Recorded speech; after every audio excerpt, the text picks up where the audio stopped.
je voulais présenter mon neveu Stéphane. Moi, je suis Bernard Zagdanski, lui c'est Stéphane Zagdanski.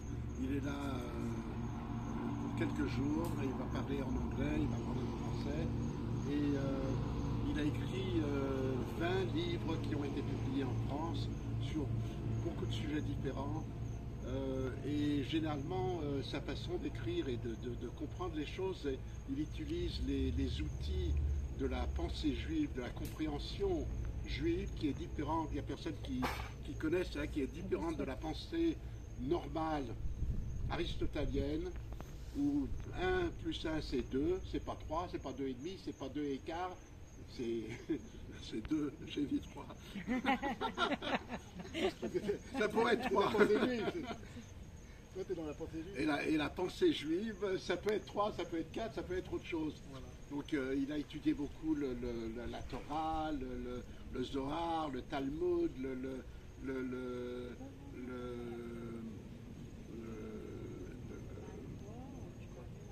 encore autre chose. Et comme vous le savez, quand on étudie la Torah, on a plusieurs façons d'interpréter les écrits. Donc il y a le drash, c'est-à-dire la traduction littérale, compréhension littérale.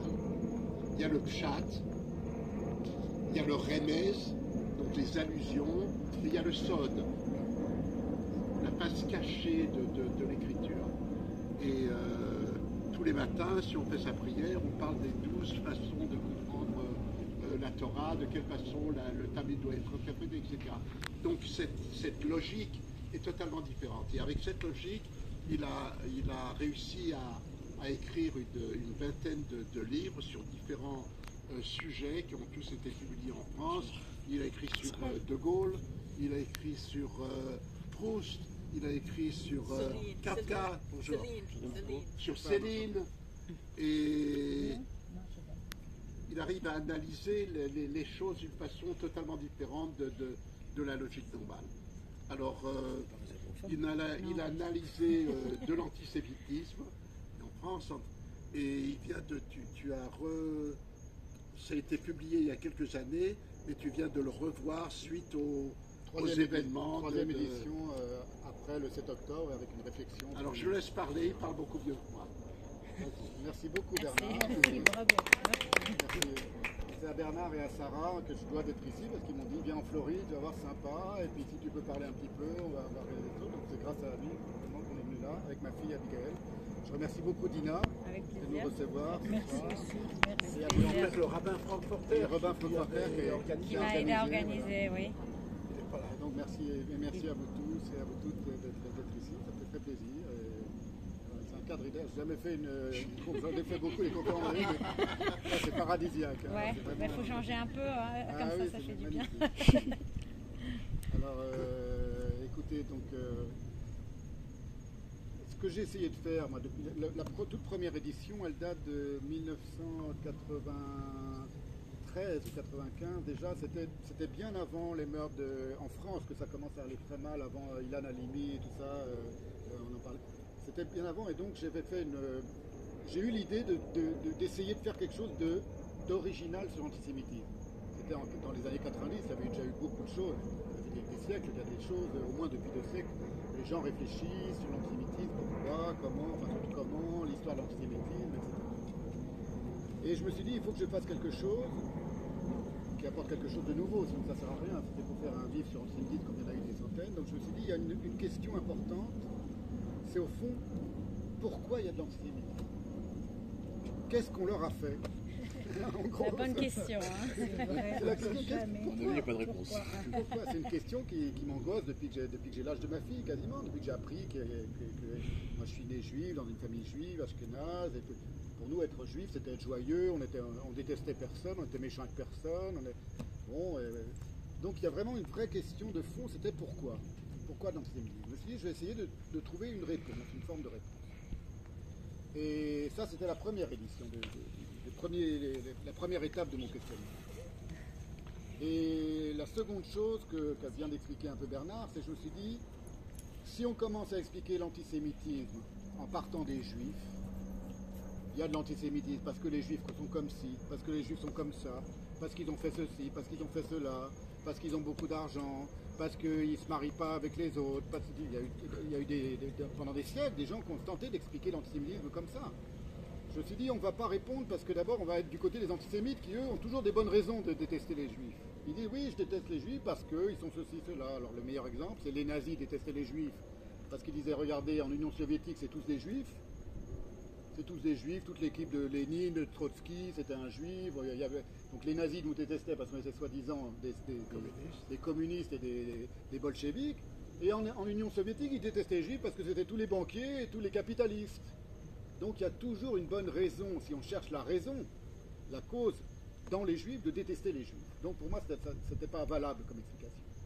C'est pas, à moins d'être un antisémite, il va dire, bah oui, il y a l'antisémitisme parce que les juifs sont détestables, donc c'est normal que tout le monde les déteste. Bon, mais une fois qu'on a dit ça, on va pas très loin, vous en faites pas un livre, et puis surtout vous êtes antisémite. Moi, ça m'arrangeait pas. Donc, je me suis dit, je vais pas...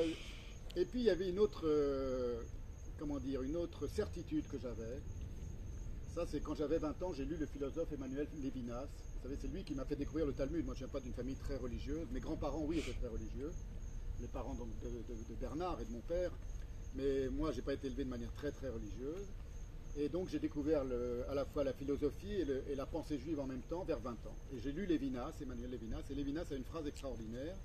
C'était un grand philosophe d'origine russe, mais français, qui a écrit en français.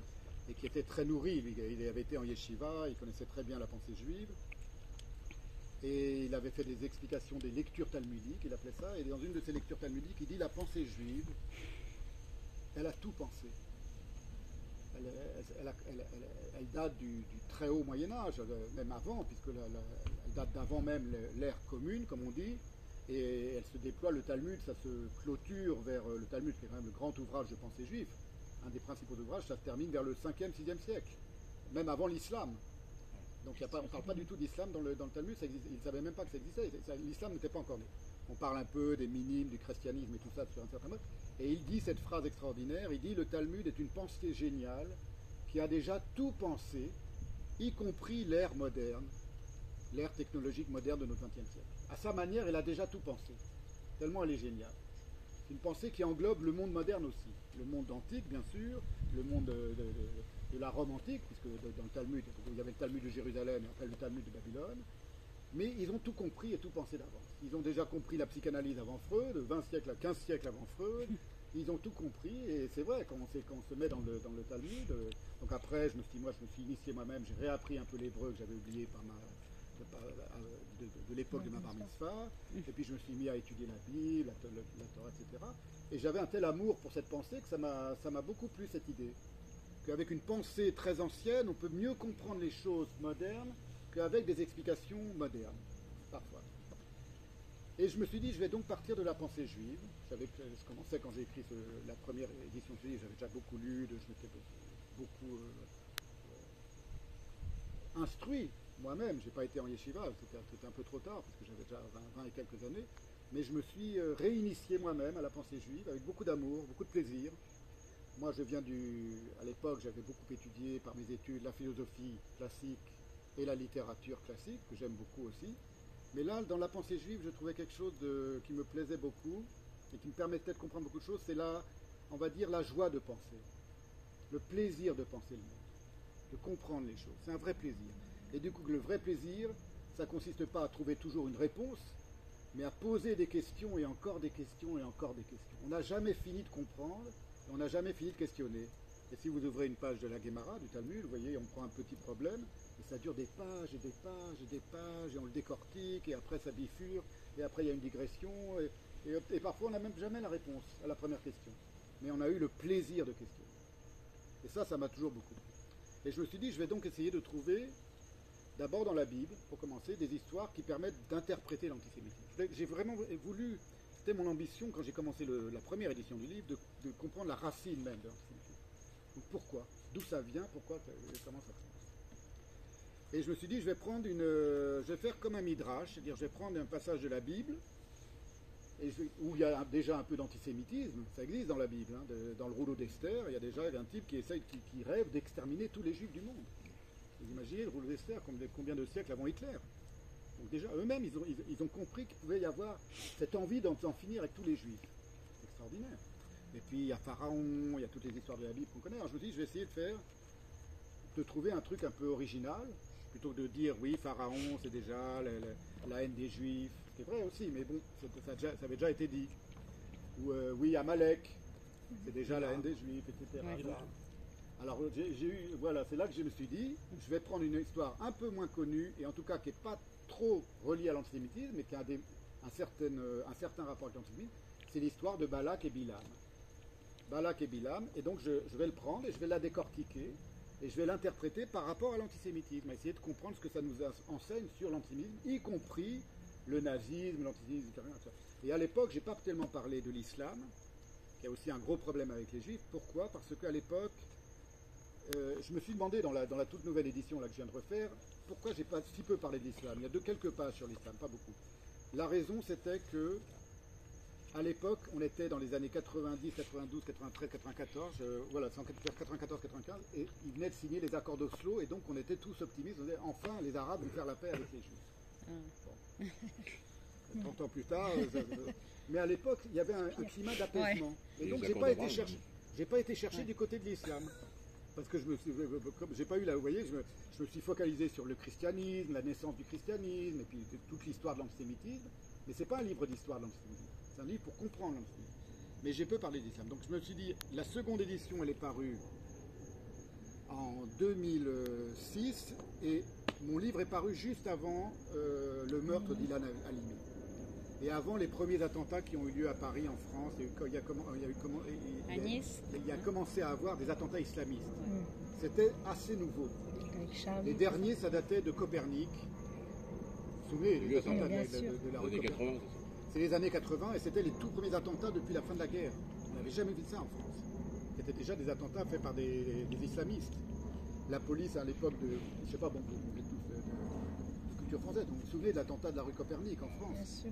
Dans les années 80. Et la police et le gouvernement a essayé de faire croire que c'était des attentats d'extrême droite. Ils ont dirigé les enquêteurs et on s'est aperçu au bout de quelques mois que finalement c'était déjà des islamistes. On l'a su après. Et puis après, ça n'a plus arrêté. À partir de 2006, il y a eu attentat sur attentat, et les juifs se sont sentis beaucoup moins en sécurité en France. Moi, je l'ai vécu, on était là-bas. C'est l'époque où, à partir de 2006, mais c'était avant que j'écrive ma seconde édition. Ça a basculé juste après. Et puis il y a eu la seconde intifada, et en Israël tout a explosé, les Arabes ils ont tout rejeté le processus de paix. Donc ça a commencé à aller très mal à partir de la seconde édition. Et la troisième édition, celle que j'ai faite il y a quelques mois, avec beaucoup de pages supplémentaires, 300 pages supplémentaires, c'est parce qu'il y a eu le 7 octobre, et que j'ai rajouté des annexes sur les philosophes français antisémites d'aujourd'hui, qui se disent antisionisme et l'antisionisme. Donc du coup, j'ai beaucoup traité de l'antisionisme, et quel est le rapport entre la haine d'Israël et l'antisionisme, et la défense de la cause palestinienne, etc. Donc c'est une nouvelle édition qui est énorme, parce que j'y ai rajouté beaucoup de choses. Mais, si vous voulez, j'ai été surpris moi-même par la véhémence de l'antisémitisme qui se renouvelle depuis 20 ans, 30 ans maintenant. Alors que mon livre était très pessimiste. C'est ce que j'explique dans la préface, c'est que quand j'ai terminé ce livre, la première édition, j'ai dit, je fais partie de la génération, moi j'ai la chance, je suis né en 63, mes parents ont connu la guerre, ils étaient persécutés, donc mon père était le grand frère de Bernard il était bébé, mais ils ont tous connu la Shoah, etc. On a eu de la famille déportée. Nous, on a eu une vie merveilleuse. Moi je suis né en 63, la vie en Europe de l'Ouest et en France, pour un juif, c'était la meilleure période. Et je me suis dit, la première édition, je dis pour vous montrer comment j'ai été même moi-même surpris par mon propre pessimisme. Je me suis dit, moi je fais partie sûrement de la dernière génération, et quand tous ceux qui ont connu la Shoah vont mourir, l'antisémitisme, à la fin de mon livre, j'avais déjà étudié tout l'antisémitisme, parce qu'il est comme ça, il est inscrit dans la civilisation occidentale, il ne va pas s'éteindre. Donc il faut être pessimiste. Mais c'était de la théorie. En réalité, en France, il n'y avait pas tellement de problèmes d'antisémitisme. Donc en théorie, j'étais pessimiste. Et en 2006, quand on m'a commandé une seconde édition, j'ai fait une postface, une nouvelle postface. Et là, ça a commencé à chauffer un peu, mais pas autant que maintenant, évidemment. Donc l'antisémitisme. Et j'ai dit, et maintenant, évidemment, on a vraiment des raisons d'être pessimiste. Et je termine, c'est un dialogue imaginaire entre deux juifs, et il y en a un qui dit, alors qu'est-ce qu'il faut faire maintenant? Et c'est le dernier mot, il dit, ne vous endormez jamais. C'était en 2005. ne vous endormez pas. Ça veut dire, soyez vigilants, l'antisémitisme, il est là, il va ressurgir. Et c'était encore un peu théorique. Et 2006, Ilan Halimi et ça marche. Et donc j'ai fait cette nouvelle édition, donc je présente un peu ce qu'il y a dans ce livre, donc l'été dernier.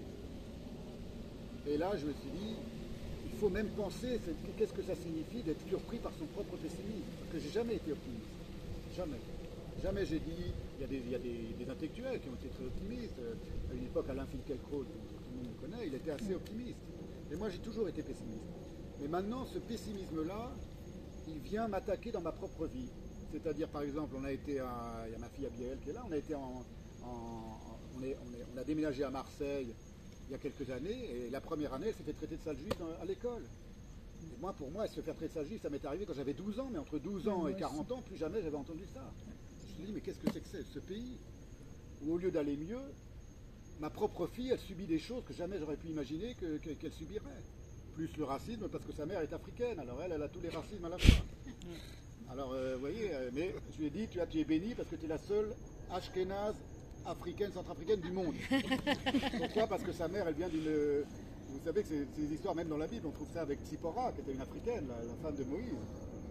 Je fais une digression, mais c'est important pour comprendre que tout a été pensé dans la Torah déjà. Surtout que quand ils nous disent les juifs, c'est des colonistes blancs. Oui, bien sûr. Donc voilà, c'est n'importe quoi. Et donc voilà, donc j'ai dit à ma fille Michael, j'ai dit, tu peux être très fière, tu es unique au monde, parce que sa maman, elle vient d'une tribu africaine très célèbre, il y a eu des études, mais très petites en Afrique, très peu connues, qui s'appellent les Zandé. Et j'ai dit, tu t'appelles Abigail Zagdansky, A, Z, Ashkenaz, Zandé, il n'y en a qu'une au monde. Des couples africains juifs, il y en a d'autres. Mais Ashkenaz, Zandé, c'est sûr et certain, il n'y en a pas il y en a qu'une au monde. Vous êtes sûr? Ah, certains. Zandé, oui. Oui, c'est sûr et certain. Il y a des couples juifs africains, il y en a beaucoup. Il y en a d'autres. Bon. Il suffit de se marier en Israël avec une juive d'Éthiopie et vous êtes un couple Ashkenaz africain. Mais Ashkenaz, Zandé, il y en a qu'un. Donc voilà. Donc bon, c'était pour lui dire, il faut être fier de qui tu es. Et il faut qu'on soit fier. Mais bon, ça ne résout pas le problème de l'antisémitisme. Pour vous dire, ma pauvre fille qui a 15 ans, elle a répondu, mais spontanément, parce que je faisais déjà des conférences là, et le petit garçon qui était d'origine tunisienne, donc c'était les parents qui étaient antisémites, il a entendu ça toute son enfance. Et pourquoi il a traité sa juive? Parce qu'il se battait, vous savez, elle avait 9 ans. On venait d'arriver, c'était avant le... En CM1. Et il faisait un concours, une bataille d'eau, de t-shirt. Donc aucun rapport, ils n'ont pas parlé. À 9 ans, il ne parlait pas de politique, mais... Et lui, il l'a insulté comme ça. Vraiment, c'était catastrophique. Bon, c'était une digression pour vous montrer que les choses sont tristes, malheureusement, parce que c'est indécrottable. Alors oui, donc je reviens sur l'histoire de Balak et Bilam. Donc Balak et Bilam, ce qui est très intéressant, c'est dans le livre des Nombres, chapitre 24 du livre des Nombres, il y a un roi, qui est le roi de Moab, qui voit que les Hébreux donc, sont en pérégrination, c'est avant d'arriver en Eretz Israël, ils sont déjà partis d'Égypte, et quand quelqu'un leur fait la guerre, Moïse, qui est leur chef de guerre, il gagne toutes les guerres contre les ennemis des enfants d'Israël, des Hébreux. Et le roi de Moab, et Moïse va demander au roi de Moab, il dit, écoute, on a notre chemin, on doit passer par ton territoire, on va te payer le fait de passer, on ne va pas prendre ni ton eau, ni ton bétail, ni rien, laisse-nous passer simplement. Et il refuse. En fait, ce n'est pas le roi de Moab qui refuse, c'est un autre roi d'avant, un roi païen aussi qui refuse, et donc il leur fait la guerre. Alors qu'ils ont dit, on ne te demande rien, juste laisse-nous passer, c'est sur notre chemin, et on ne va même pas se nourrir, on a notre propre bétail, on a notre propre nourriture. Et comment il s'appelle le roi avant Moab? Balak. Non, Balak c'est le roi de Moab. Et ils font la guerre et ils perdent évidemment, c'est les Hébreux qui gagnent. Et le roi de Moab, il voit ça, et il se dit, ils vont venir m'attaquer. Ils vont venir me détruire les Juifs, les Hébreux, ils n'appelaient pas les Juifs. Et là, la première leçon, c'est que l'antisémite, c'est toujours un paranoïaque. C'est pas quelqu'un qui a souffert des Juifs. Des fois, ils disent, moi j'ai souffert des Juifs, je ne supporte plus, c'est faux. Au départ, l'antisémite, il est paranoïaque au sens fou du terme. Et donc, il faut comprendre le secret de cette paranoïa. C'est pareil pour les musulmans, c'est pareil pour Mahomet, c'est pareil pour les chrétiens, c'est pareil pour tout. Il y a un noyau de vraie paranoïa. C'est quoi le paranoïaque? C'est le type qui éprouve de la haine pour quelqu'un et qui ne veut pas se le reconnaître. Il dit, c'est lui qui me hait, il veut me détruire. Et lui, pour une raison, parce qu'il est fou, il éprouve lui de la haine pour l'autre. Et cette haine, ça c'est dans Freud qu'on voit ça, mais c'est très intéressant pour comprendre les antisémites, elle est mêlée, dit Freud déjà, d'attirance et d'amour homosexuel. Toujours. Toujours. Exemple. Un homme, il est avec sa femme, et puis il voit un autre homme qui regarde sa femme, ou même pas, qui passe, qui dit bonjour madame. Il dit quoi, t'as regardé ma femme? Je vais te détruire, je vais te taper. C'est un vrai paranoïaque, ça existe. En réalité, il est jaloux que l'homme n'ait pas regardé lui. C'est ce que disent les psychanalystes. Il a une homosexualité inconsciente, et il aurait voulu être lui. Regardez. Et là, ça lui pose plus de problème. Et bien, vous savez quoi, dans la Bible, Rachid il dit déjà ça à propos de ça. Et il le dit pour montrer que ça n'épargne personne à propos des Hébreux, qui lorsqu'ils sont sortis d'Égypte, pour vous montrer comme ça va loin, c'est que la paranoïa, c'est universel. Donc même un juif, il peut être paranoïaque. Tout le monde peut être paranoïaque. Et Rachi, à un moment, il interprète le fait que les Hébreux, ils sortent d'Égypte, et puis à un moment, il n'y a plus de nourriture, ou il n'y a pas d'eau. Donc, il va y avoir les fameuses eaux de Mériba, il va y avoir un miracle. Mais ils commencent à se plaindre. Ils se plaignent beaucoup, les enfants d'Israël, dans le désert. Et ils disent à Moïse, vraiment, on n'aurait pas dû sortir d'Égypte, tu nous as fait sortir d'Égypte, on va crever de soif à cause de la sortie d'Égypte, à cause de Pessah. Et c'est par haine pour nous que Dieu nous a fait sortir d'Égypte. L'ingratitude absolue. Dieu les a sortis d'esclavage, et ils se plaignent. Et ça va revenir beaucoup. Le veau d'or, déjà, c'est parce qu'ils disent qu'est-ce qu'il y a, qu'est-ce qui se passe, s'il ne redescend pas, fais-nous un veau d'or. Donc ils vont faire péché sur péché, et là, Rachid dit, c'est faux. Vous dites que c'est par haine pour vous, tout ça en hébreu, hein, vraiment dans la Torah, dans le texte originel, que Dieu vous a fait sortir d'Égypte pour que vous mouriez dans le désert, mais c'est vous qui le haïssez, Dieu, en parlant comme ça. Et Rachi a cette phrase qui est quasiment comme si c'était Freud qui l'avait dit, mais avec 20 siècles d'avance. Il dit on croit toujours lire chez autrui la haine que soi on lui porte. Vous détestez Dieu, vous êtes de mauvais juifs, et donc vous dites que c'est Dieu qui vous haït. Il fait la théorie de la paranoïa. Paranoïa persécutoria, exactement comme Freud va la découvrir. Et là, je me suis dit, c'est fabuleux parce que ça permet de comprendre beaucoup de choses de l'antisémitisme en soi.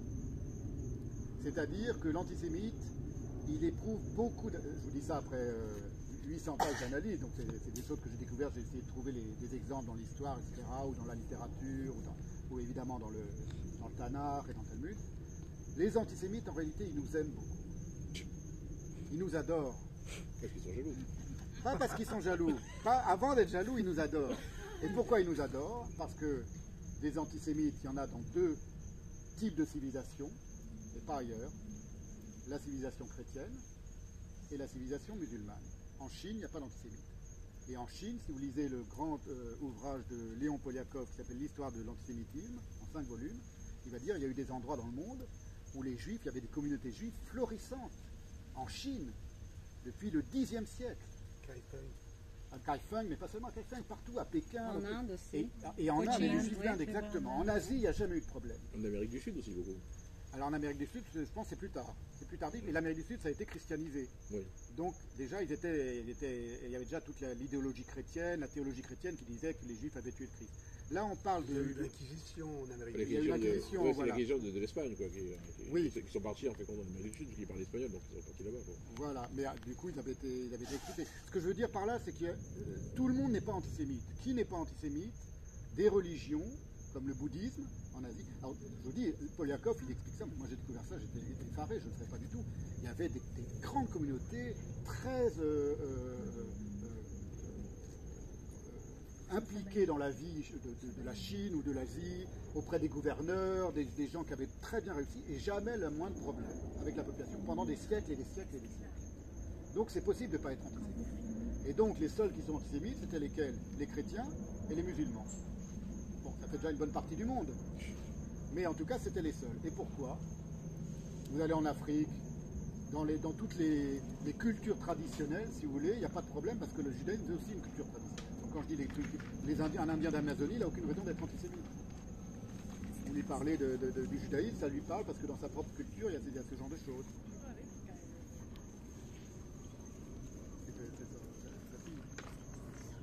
Bonsoir.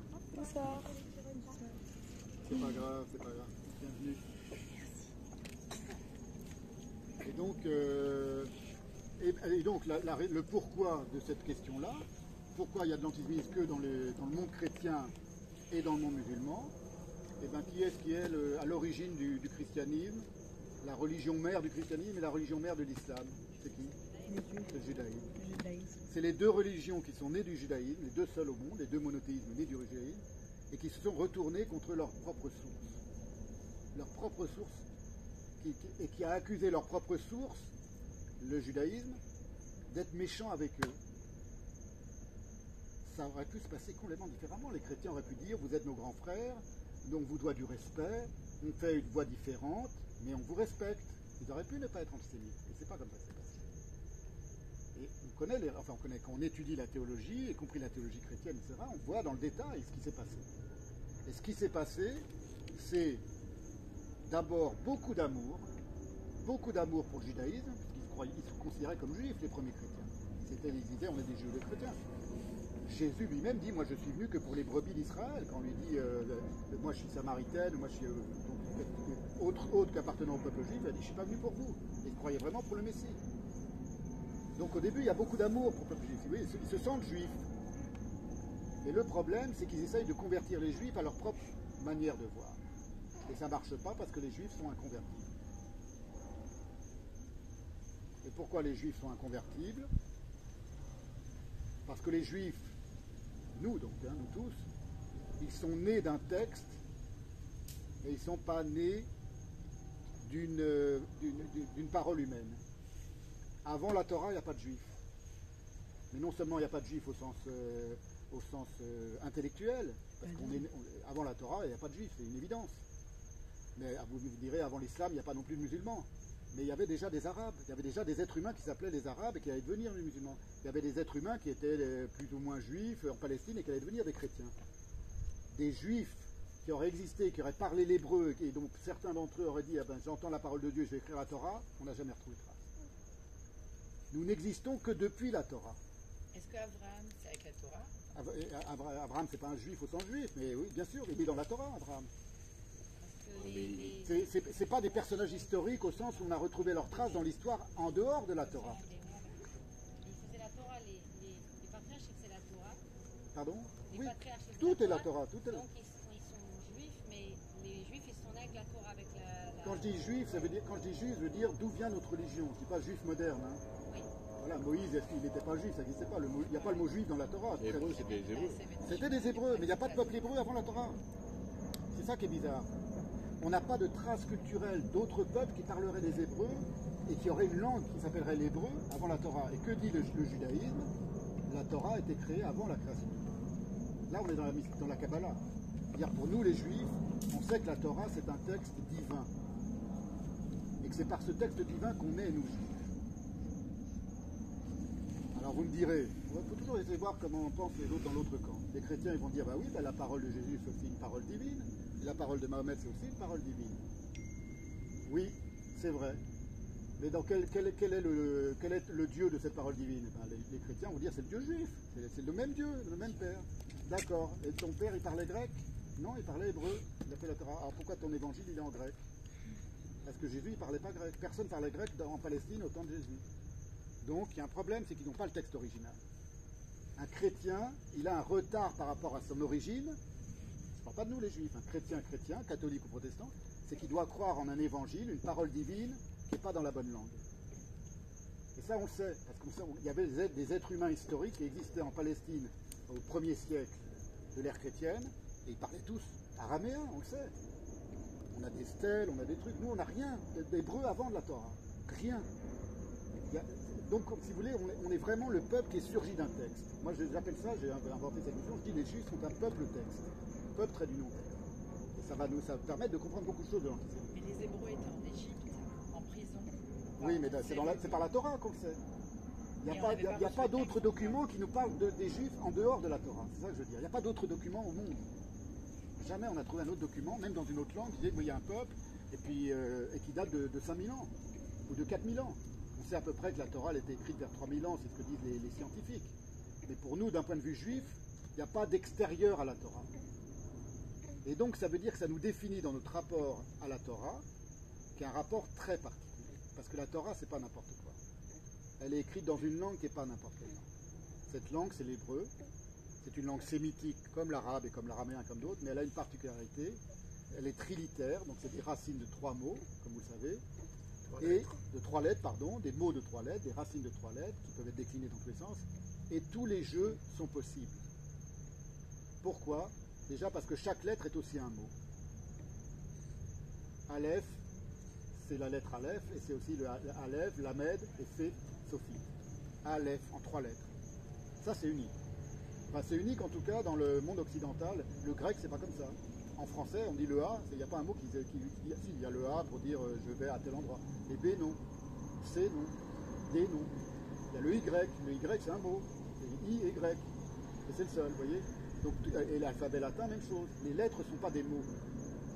Et en hébreu, il y a 22 lettres, que des consonnes. Et chaque lettre est un mot. C'est-à-dire, vous prenez une première lettre et vous la découpez en 3 lettres. Et chacune des 3 lettres, vous la découpez, vous découpez des lettres et vous retrouvez tout l'alphabet avec seulement une seule lettre. Il suffit de séparer les lettres de chaque lettre, vous comprenez ce que je veux dire? Qu'est-ce que ça veut dire? Ça veut dire que c'est un texte qui se génère lui-même. C'est une parole qui a sa propre source et qui peut comme ça se répandre, comme une petite source d'eau qui va devenir un grand fleuve et qui va devenir une mer entière. Et ça, c'est propre. Les mots ont des valeurs numériques. Et en plus, elles ont des valeurs numériques. Et après tous les jeux de la Kabbale, la Gematria, on peut tout faire. Ça veut dire que c'est un texte qui est d'une profusion infinie.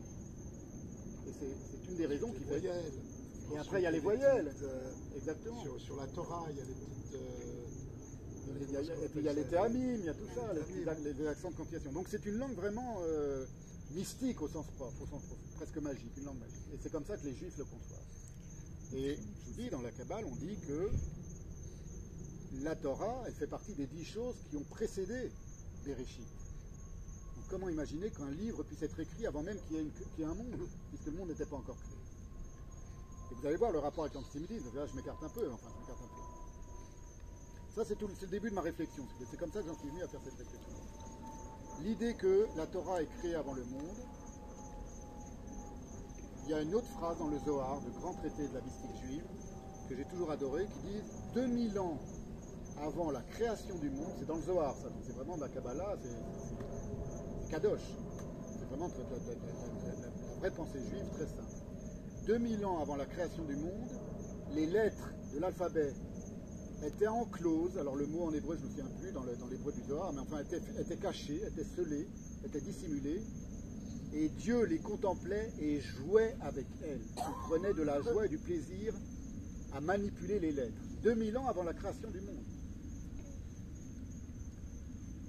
Et on sait que la Torah elle-même, précédant la création du monde, c'est-à-dire le monde a été créé conformément à la Torah. C'est comme si la Torah c'était le manuel de création dont Dieu s'est servi pour créer le monde. Ça veut dire quoi? Ça veut dire que le temps, c'est pas le temps moderne où le passé précède le présent et le présent précède l'avenir et l'avenir succède au présent et au passé. Ça c'est la conception moderne qu'on a de la temporalité. C'est une autre temporalité qui n'a rien à voir, qui est quelle temporalité? La temporalité du texte, c'est-à-dire de l'interprétation. C'est la temporalité juive. C'est une temporalité cyclique qui revient. C'est la temporalité de la paracha chaque semaine et on recommence chaque année. C'est la temporalité du fait que nous les Juifs, on considère qu'on est encore en train de sortir d'Égypte. Vous avez déjà entendu ça lors d'un Pessah, c'est pas terminé, c'est pas des histoires anciennes, on parle pas de notre passé. C'est marqué même dans la Haggadah. Et c'est marqué dans la Haggadah, exactement. On doit se considérer comme maintenant, comme si on chaque jour on sortait d'Égypte. Et chaque jour c'est Bereshit. Et chaque jour, un juif pieux, par les prières, par l'étude de la Torah, tout ça, il aide Dieu à créer le monde. Le monde ne se soutient que par le souffle des enfants qui vont au Talmud Torah. C'est très important. Vous allez comprendre le rapport avec l'antisémitisme. Vous voyez, on a l'impression qu'on s'éloigne, mais pas du tout. Enfin, la manière dont moi j'ai interprété l'antisémitisme à la racine. L'autre chose, le fait que la Torah soit écrite avant la création du monde, ça signifie évidemment que le texte précède le monde, donc le texte n'est pas plus important que le monde, mais pour comprendre le sens du monde, il faut passer par le texte. Tout le contraire de ce que font les scientifiques modernes qui disent la Torah a été écrite à tel siècle, et là il y a des erreurs, et là on voit que c'est des copistes différents, donc un point de vue humain sur le texte. Le style. Il y a le style, et le style du livre de Daniel, c'est pas le même style que le style de Moïse, etc. Donc ça veut dire que ça a été fait une autre... Les Juifs ne fonctionnent pas comme ça. Il y a une phrase de Rashi extraordinaire, donc Rashi, le grand commentateur de la Torah, qui dit, et du Talmud aussi, mais là c'est sur la Torah, il y a un moment, il y a un verset qui parle de quelque chose, et quelque chose est arrivé bien après, et pourtant on en parle déjà. Et il dit, il n'y a pas d'avant ni d'après dans la Torah. tu as le droit de prendre une histoire qui est tout au bout de la Torah, là, vers la fin, dans Yov, dans le livre de Job, et ça te permet de comprendre ce que Moïse a dit. Par exemple, qu'est-ce que ça signifie? Ça signifie que le sens, il est dans le texte et nulle part ailleurs. Mais il n'est pas donné comme un manuel Ikea. C'est que si tu te plonges pas dans le texte, à étudier le texte et à comprendre le texte, tu ne feras pas surgir du sens. Mais ce sens-là, c'est toi qui vas le faire surgir par ton étude. Et ça peut être quelque chose de complètement inédit, ce qu'on appelle un chidouche en hébreu, c'est-à-dire une nouveauté, et ça, les juifs adorent. Et les chrétiens et les musulmans, ils ne veulent pas de ça. Quand eux, ils sont arrivés, ils ont dit, on est les seconds. C'était bien obligé, ils sont inspirés du judaïsme. Mais en réalité, on est les premiers. Donc les juifs sont des menteurs, c'est des pervers, ils font croire qu'ils sont les premiers. On est dans une forme de délire paranoïaque. Et donc ça va être le christianisme d'abord, donc bien avant la naissance de l'islam, 6 siècles avant, qui vont dire, les juifs, ils ont haï Jésus et ils l'ont fait crucifier. Les musulmans disent la même chose. Attends, les musulmans, ça ils vont dire des choses comparables. Ce qui est d'un point de vue historique, là on est dans l'histoire, là ils ne peuvent pas dire qu'ils ne sont pas dans l'histoire, puisque leur Dieu, il est humain. Leur Dieu, qu'ils appellent le Fils de Dieu, il est humain pour les chrétiens. Donc c'est un humain historique qui est apparu au 1er siècle, il y avait déjà des Romains, il y avait déjà l'Antiquité, etc. C'est pas... Nous, c'est autre chose. Nous, on vient d'un texte. Et vous voyez, il écoute, hein, nous, on croit que... Je ne sais pas s'il comprend, mais il écoute, ça lui parle. La Neshama, elle écoute. Car son âme, elle nous écoute. Il est beau. Et donc, l'idée d'arriver en second, c'est parce qu'ils ont une conception du temps qui est la conception à premier, deuxième, troisième, passé, présent, futur. Les Hébreux étaient dans le passé, ils nous précèdent, ok, on est obligé de le reconnaître, on ne peut pas faire autrement, mais du coup ils sont dépassés, ils sont obsolètes. Leur testament, ce que nous on appelle la Torah, ils appellent ça l'Ancien Testament. Nous c'est le Nouveau Testament, on est plus moderne qu'eux. Et ils vont dire, ils ont fait un procès, et ils ont demandé à Pilate de crucifier Jésus, etc., ce qui est délirant. C'est-à-dire qu'ils décrivent dans l'Évangile, moi j'ai lu les Évangiles à 20 ans, je savais que c'était le livre des chrétiens, j'imaginais pas qu'on disait autant de mal des Juifs dans le livre sacré des chrétiens. J'ai découvert tout ça, j'étais jeune quand même, je me suis dit mais qu'est-ce qu'on leur a fait? Alors c'est pas, il y a des apôtres, et vous êtes les fils du diable, vous les Juifs, vous avez voulu tuer le Christ, vous l'avez tué, etc. Et on voit un truc qui est invraisemblable, et là c'est de l'histoire, donc on sait que c'est invraisemblable, c'est un procureur de romain qui régnait sur toute la Palestine, qui dit allez, c'est vous qui décidez si on le pend ou pas, et les Juifs ils disent oui, crucifie-le. Et il dit ok, d'accord, je vous écoute. Là, on a vu les Romains, c'était comme les nazis pendant l'Allemagne, comme ils allaient écouter ce que allaient dire un peuple conquis. C'est invraisemblable. C'est pas croyable. Historiquement, c'est pas possible, ça correspond à rien de ce qu'on sait de l'Empire romain et des relations entre les Romains et toutes les colonies qu'ils avaient vaincues. Donc l'évangile, si vous voulez, et puis même les chrétiens et les théologiens chrétiens, ils ont dit il y a tellement de contradictions entre les 4 évangiles là. C'est un livre problématique, ils y croient, ils ont droit. Et en plus, il est dans une langue qui n'est pas la bonne. Parce que la langue grecque, c'est pas la langue du Christ. Donc, ils n'ont pas la parole originelle. Donc, ils ont un problème avec l'origine. C'est pas nous le problème, on n'y est pour rien, nous les Juifs. Ils n'ont pas leur texte en araméen originel. Ils n'ont pas le texte en hébreu originel. On a 2-3 mots dans les... Ça, c'est le premier problème. Et donc, ils vont dire, vous avez tué le Christ. Ça a mis 2000 ans avant que le pape leur dise, vous n'avez plus le droit de dire ça. 2000 ans, c'est Vatican II. 2000 ans, pendant 2000 ans, ils ont dit, vous avez tué le Christ, ce qui est invraisemblable. C'est pas possible. Il y a plein d'historiens juifs qui ont dit, mais même si un type est venu, il avait dit c'est moi le Messie, c'est arrivé plein de fois dans l'histoire des Juifs. Plein de fois. Il y a les Juifs qui disent, alors il y en a même, ça a été un gros problème, c'est Sabbatai Tzvi, par exemple, au XVIe siècle. Et Jacob Frank, parce que tout le monde en pouvait plus tellement d'antisémitisme. En Europe, ils l'ont suivi, ils ont cru vraiment que c'est le vrai Mashiach. Et ça leur a causé des graves problèmes. Ils ont abandonné toute leur maison, tous leurs trucs pour le suivre. Et ils sont aperçus, ben non. Et il est arrivé chez le sultan de Turquie, l'Ottoman, dans l'Empire Ottoman, et l'autre lui dit maintenant tu arrêtes tes bêtises et tu te convertis à l'islam. Et hop, il s'est converti d'un coup à l'islam. C'était pas le Mashiach. Mais par contre, il y avait des milliers de juifs qui l'ont suivi et qui l'ont cru. Et qui ont tout perdu en croyant. Et voilà. Donc c'est pour ça que le Gaon de Vilna et qu'ensuite les Chassidim et ça, ils ont dit les Sabbatéens, parce que les gens qui ont après encore cru en lui, vous êtes excommuniés, vous ne faites pas partie de la communauté juive si vous continuez de croire que c'est... Donc c'est arrivé plein de fois. Et même avant Jésus, il y a eu des messies qui sont venus, qui sont partis, même pas seulement des faux messies. Même des vrais messies, des vrais méchiards, c'est-à-dire des gens qui disent ça va venir. Ça va venir. Ouais. Quand? Demande pas. C'est pas le temps humain. Le temps de Dieu, c'est pas le temps humain. C'est comme ça, par exemple, je fais des digressions, mais pour vous expliquer, c'est des choses très profondes. Il y a des gens qui disent, mais vous savez bien que le monde, parce que vous, les Juifs, vous dites que le monde a été créé à 5785 ans.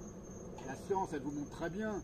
Il y a eu des dinosaures, ça fait des millions d'années que le monde a été créé, on le sait maintenant, reconnaissez-le. Il y a les rabbins qui sont toujours plus malins que les autres, parce que sont les Juifs, ils ont beaucoup de défauts, mais ils sont pas bêtes. Ils disent, mais le temps de Dieu et le temps humain, c'est pas la même chose. Et même dans la Talmud, on dit une seconde de Dieu, c'est pas une seconde de toi. Une seconde de Dieu, c'est des millions d'années. Donc ça ne nous pose pas de problème. Donc quand on dit 5785 ans, c'est d'après le temps de Dieu, et pas d'après le temps des hommes. Donc c'est vrai. C'est comme ça que les Juifs, par exemple, répondent à ceux qui leur disent, vous voyez, c'est pas rationnel. C'est pas des antisémites. Il y a des gens beaucoup de gens qui ont voulu critiquer le judaïsme en disant c'est pas rationnel. C'est comme dans la prière du Kiddush, quand on dit Yom HaShishi, par exemple. Yom HaShishi, c'est le 6e jour. Oui. Le 6e jour, bon, ils disent que Dieu a créé le ciel et la terre en 6 jours. Voilà. C'est pas 6 jours de 24 heures. Exactement, c'est pas des jours humains. Exactement. Exactement. On le dit tous les vendredis soirs. Exactement. Ah oui, mais nous on le sait, mais bon, les antisémites ne le savent pas, tout ça. Ouais, parce que quand on dit c'est le Yom HaShishi, c'est le 6e jour. Exactement. Donc, c'est pas un 6 jours. Et les jours, et même dans le Talmud, dans la Gemara, ou dans le Midrash, il y a plein de moments où on dit la seconde de Dieu, ça n'a rien à voir avec la seconde humaine. Le temps de Dieu, c'est pas le temps. Même dans la Torah, il y a des choses comme ça. Donc ça, c'est par rapport au temps, à la temporalité. Alors les chrétiens, ils ont dit, eh ben, puisque c'est comme ça, en réalité, vous êtes dépassés, vous êtes obsolètes, les juifs. Vraiment comme ça, hein. C'est un discours théologique, je le dis en termes simples, mais c'est des siècles de théologie, de la patristique, comme on dit, des pères de l'Église qui nous accusent de ça, d'être dépassés, d'avoir rien compris. On n'a rien compris à notre propre livre. Notre livre, il est en hébreu, mais les Juifs, ils n'ont pas compris que c'était Jésus dont on parlait dans le truc. Ah bon, d'accord. Alors Jésus, lui, parle en grec. Et nous, on lit la version originale, mais c'est nous qui l'avons moins bien compris qu'eux. Mais ils nous adorent, ils nous aiment. Ils veulent nous montrer à nous qu'on est dans l'erreur. Ils veulent nous convertir. Pardon ? Ce qui les frustre, c'est qu'on ne suit pas. C'est qu'on ne les suit pas et surtout qu'ils veulent devenir nous à la place de nous. Et c'est une formule théologique qui est apparue vers le Moyen-Âge, je ne sais plus quand. Ils ont dit le verrous Israël, en latin, le vrai Israël, c'est nous les chrétiens. Nous sommes le vrai Israël. Pour vous dire, ils disent pas les Juifs, tout ça, c'est nul et tout ça, on va faire une nouvelle religion. Ils disent Dieu leur a enlevé l'élection et c'est nous les catholiques. C'était avant le protestantisme, il n'est pas encore protestant à l'époque. Nous sommes le vrai Israël. Et les musulmans disent la même chose. Attends, on arrive aux musulmans. Évidemment, les musulmans vont dire la même chose, mais de nos manières. Mais encore plus méchant, parce qu'ils vont dire les chrétiens aussi, c'est des faux. C'est nous. C'est pour vous dire, par rapport au début dont on est parti, il y a une forme d'amour qui se retourne en haine. Et il dit c'est les Juifs qui nous haïssent et qui ont tué, par exemple, Jésus. Et cette forme d'amour, au départ, elle n'est pas vraiment impure. C'est bien quand un non-juif, il aime les juifs. C'est quand même bien, on ne va pas se plaindre. Il y a d'ailleurs beaucoup de non-juifs, ou certains non-juifs, y compris dans la Torah. Ruth la Moabite, c'est typiquement une non-juive qui aimait les juifs. Et du coup, on l'a accueilli parmi nous.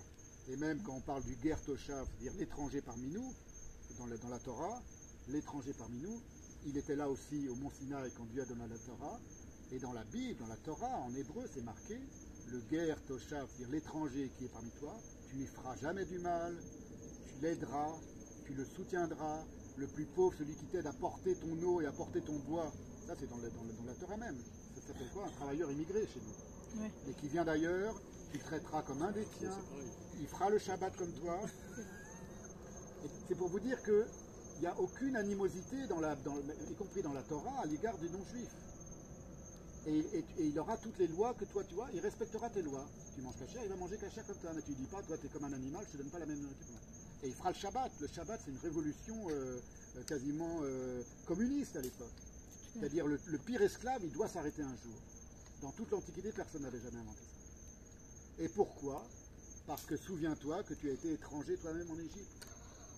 Donc, tu es hébreu, tu es juif, tu es élu, c'est à toi que la Torah a été donnée, mais ton âme, elle comprend l'autre. On a été nous-mêmes des étrangers en Égypte. C'est comme si on disait, vous avez été des non-juifs à un moment de votre vie. Vous avez été traités comme des chiens, comme les Égyptiens traitent des esclaves.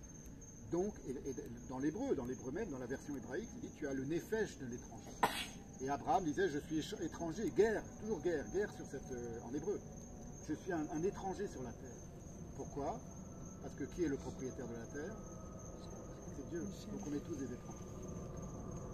Ça, c'est la pensée juive. Donc, tu ne maltraiteras pas l'étranger et tu respecteras évidemment la veuve, l'orphelin, etc.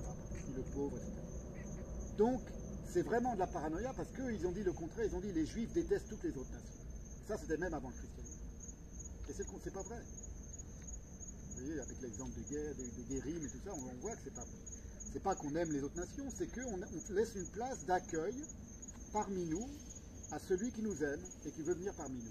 Et il doit nous aimer, c'est la moindre des choses. Donc ça, c'est pour l'histoire de l'amour et qui va devenir de la haine, avec le christianisme. Donc vous voyez le rapprochement, le rapport entre d'une part une forme d'amour qui n'arrive pas vraiment à se dépenser, qui se transforme en haine parce que ça les encombre. Et ça aussi, c'est l'explication un peu psychologique, un peu psychanalytique. Pourquoi ils se mettent à haïr quelqu'un qu'ils aiment au départ? Parce que cet amour, ils ne savent pas quoi en faire. Et pourquoi cet amour, ils ne savent pas quoi en faire? Parce que chez les Juifs, on dit l'amour que tu éprouves pour ton Dieu, ça ne suffit pas. Pourquoi ça ne suffit pas? Parce que ça peut devenir de la haine, ça peut s'aigrir, tu peux avoir un amour qui ne rend pas hommage à Dieu comme il faut. Il faut que tu étudies la Torah. La première mitzvah, enfin pas la première, mais la mitzvah la plus importante qu'on n'abandonne jamais, normalement il faut en abandonner aucune, mais tu dois aussi étudier la parole de Dieu. C'est pas une fois pour toutes, Dieu a dit ceci, cela, tu l'apprends par cœur et c'est bon. Les musulmans, malheureusement, ils sont un peu dans le par cœur. On va parler des musulmans après, mais on l'a obligé parce que maintenant il y a beaucoup de haine. Vous voyez ce que je veux dire? C'est-à-dire que cet amour, si tu le gardes pour toi, ça va mal finir. Tu n'es pas une amphore où dedans tu as de l'amour, tu as des sentiments, tu as des sensations, et tu fermes le bouchon et tu gardes ça en toi. Tu dois le dépenser, cet amour. Tu dois aller transpirer, ou en tout cas faire l'effort d'étudier le texte, de comprendre. Vous voyez, vous êtes venus ici pour faire l'effort, vous savez tout ce que c'est qu'être juif, donc vous n'auriez pas besoin de venir écouter quelqu'un qui vous parle du judaïsme. Mais on aime nous ça. On aime qu'on nous parle du judaïsme, qu'on nous donne des nouveautés sur le judaïsme. On adore ça. On n'en a jamais fini d'aimer notre judaïsme et d'aimer notre Dieu à travers notre étude de la Torah et l'étude de la pensée juive. Et chez l'antisémite, qu'est-ce qui se passe? C'est que lui, il a coupé son rapport à la Torah. Exemple, c'est les chrétiens qui disent la lettre tue, l'esprit vivifie. C'est-à-dire arrêtez d'étudier, ça ne sert à rien. La lettre tue c'est une phrase du Christ. La lettre tue, l'esprit vivifie. La lettre, c'est-à-dire si tu respectes à la lettre et tu es trop dans ton livre, tu n'as plus de sentiments humains pour tes frères humains. Donc c'est nous qui sommes bons et vous les juifs, vous êtes des méchants, vous êtes toute la journée à étudier et tout ça. Arrêtez d'étudier. Mais non, les juifs ne veulent pas arrêter d'étudier.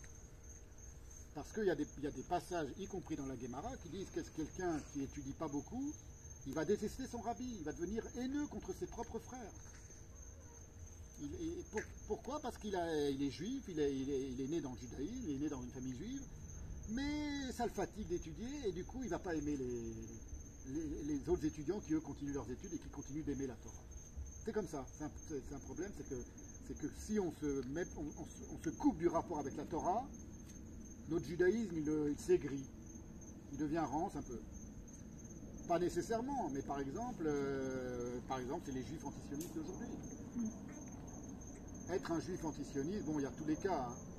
Mais alors, il y a des religieux aussi antisionistes, mais il n'y en a plus beaucoup.